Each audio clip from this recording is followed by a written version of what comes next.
Steve Jobs once observed that if you are not willing to cannibalize your own business, someone else will do it for you. How true is that? I mean, what a timely and relevant message for any business or brand or organization today.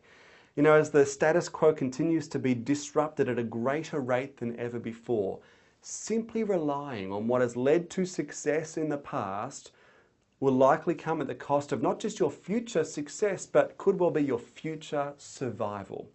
You know, I've spent much of the last decade helping some of the world's biggest brands and organizations navigate change and stay ahead of the curve. And personally, I found it fascinating to examine brands and businesses, organizations that in the midst of all this change and upheaval are going from strength to strength. And yet, of course, I'm also fascinated by the brands that are having the opposite experience, those who are falling prey to this time of disruption. I mean, the demise of brands like BlackBerry, Blockbuster, and certainly Kodak, these leave us with no doubt. It is critical for any business or brand that they are willing to reinvent themselves well before they are forced to do so by external pressures. And there are plenty of examples of brands, businesses, organizations that have done just this. I mean, consider, for instance, the brand DuPont.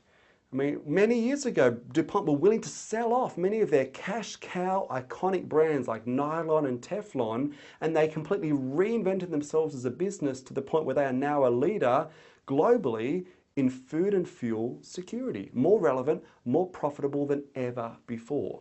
Or consider the 180-year-old glassmaker Corning. I mean, far from the days where they were known for making glass bulbs or cookware, the bulk of Corning's revenue today come from the production of high-end medical devices that weren't even invented 10 years ago. Now, one of my favorites would have to be Encyclopedia Britannica. Now, as far back as the mid-1990s, Britannica realized that the writing was on the wall, that the printed book would soon be superseded by online sources of information. And even as far back as that point, they took steps to reinvent themselves to become the digital company they are today. Now, what can we learn from businesses and brands like these? And that's the focus. That's the focus of this session called the Reinvention Roadmap.